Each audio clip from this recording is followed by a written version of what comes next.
그렇게 영업을 하려고 노력했는데 두 번 다시 돌아가고 싶지 않은 곳이 되어버렸다. 영업을 안 하면 난 뭘 할 수 있는 걸까? 월급이 적어도 되니까 두 번 다시 사람 만나는 일은 하고 싶지 않아. 혼자 하는 일을 하고 싶어. 야근 없이 시간이 딱 정해져 있는 일을 하고 싶어 라는 생각뿐이었다. 그게 나의 두 번째 직업군을 선택할 때의 유일한 조건이었다. 그때 난 뭘 할 수 있나, 뭘 할 때 싫어하고 뭘 할 때 좋아하는지 고민하는 시간을 가졌다. 원래 첫 진로를 결정할 때 해야 하는 고민을 나는 그때서야 시작한 것이다. 솔직히 말하자면 그때도 정확하게 뭘 좋아하는지 몰랐다. 만드는 걸 좋아하긴 했지만 이걸로 돈을 벌 수 있을 정도인지는 확신이 서지 않아서 싫어하는 걸 기준으로 생각했다. 매일 새로운 사람을 만나는 직업을 갖고 싶지 않다는 것, 야근을 하고 싶지 않다는 것.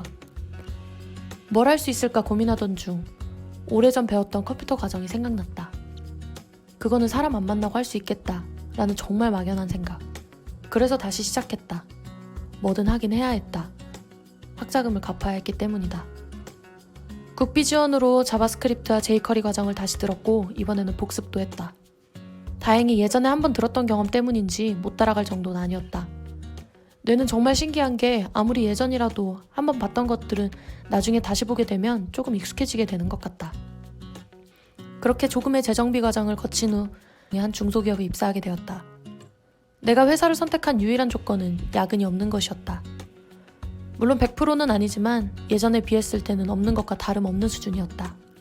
퍼블리셔의 포지션으로 시작했던 터라 레이아웃을 바꾸고 약간의 자바스크립트를 넣어 사이트를 수정하는 정도의 작업을 했다. 그런데 학원 다닐 때 느끼지 못했던, 예전 직장에서는 느끼지 못했던 그런 기분이 느껴지기 시작했다. 바로 재미있다는 것. 만들기를 좋아했던 나는 손끝으로 만드는 것만 좋아하는 줄 알았는데 알고 보니 컴퓨터로 무언가를 만드는 것도 좋아한다는 사실을 깨달았다.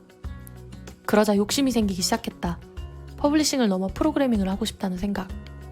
더 잘 만들고 싶다는 욕심. 그래서 개발자 컨퍼런스에도 참석해보고 개발자 그룹에도 가입하고 개발 블로그 메일 구독도 신청하고 오프라인으로 수업도 듣고 유명한 개발자들을 닥치는 대로 팔로우하면서 이것저것 나름 시야를 늘리자는 목적으로 매일매일을 그렇게 눈팅만 했다.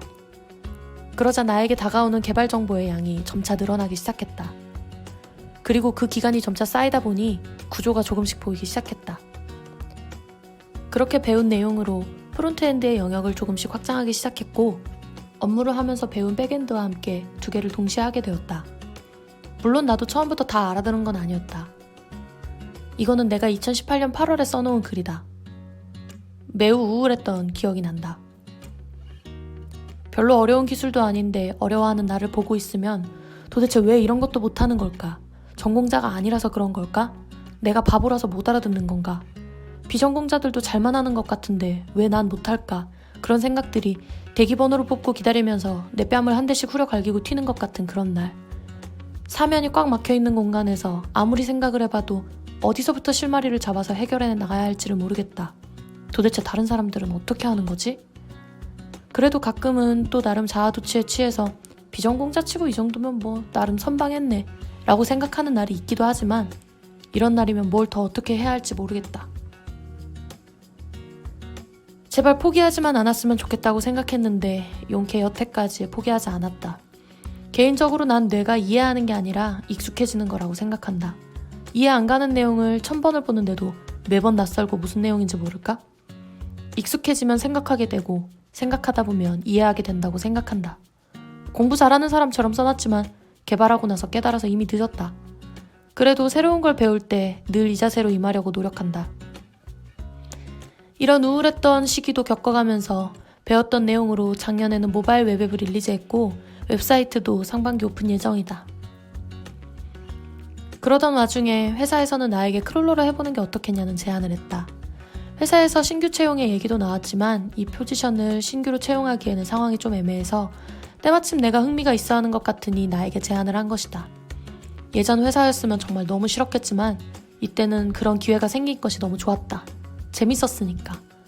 학원 가서 돈 주고 배워야 할 거를 돈 받으면서 배운다니 정말 지금 생각해도 엄청난 기회였다고 생각한다. 그래도 따로 기본기는 배우고 와야 했다. 그래서 국비 지원 과정으로 자바를 배웠다. 그리고 바로 실무로 투입되었다.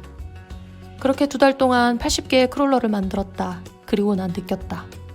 만들어보는 게 가장 실력을 빨리 늘리는 방법이라는 걸. 어지간한 웹사이트는 수집이 가능해졌다. 그러다 회사에서 10년 동안 풀지 못했던 크롤링 과정에서의 문제가 있었는데 크롤러들을 혼자 만들 수 있는 정도가 되었을 때 나는 업무 시간 외에 혼자 이 문제에 도전해보기로 했다. 안 되면 할 수 없지만 삽질을 하는 것 자체가 의미 있을 거라 생각했고 출퇴근 중, 퇴근 후, 주말에도 이 문제에 매달리다 보니 결국에는 문제를 해결했다. 해결했을 때 정말 어찌나 기쁘던지. 그래서 이 과정을 발표해보고 싶었고 감사하게도 기회가 생겨서 발표를 하게 되었다. 이날 찍은 영상이 있어서 첫 발표를 기념으로 남겨놓을 수 있었다. 더 감사하게도 유튜브에 영상을 올려놓으니 다들 너무 재밌게 봤다는 반응들이어서 더 즐거웠다. 그날이 내게 더 특별한 이유는 스스로 개발자라고 떳떳하게 부를 수 있는 날이어서 그랬던 것 같다. 이 방향이 맞는 방향인지 의심스러웠던 날들의 연속이었는데 잘 가고 있다 라는 얘기를 들은 기분? 여튼 엄청 기뻤다. 크롤링을 하는 과정들은 재밌게도 프론트엔드 개발에도 아주 큰 도움이 되었다. 아무래도 둘 다 웹이 기반이 되다 보니 서로 도움이 된 것 같다고 생각한다.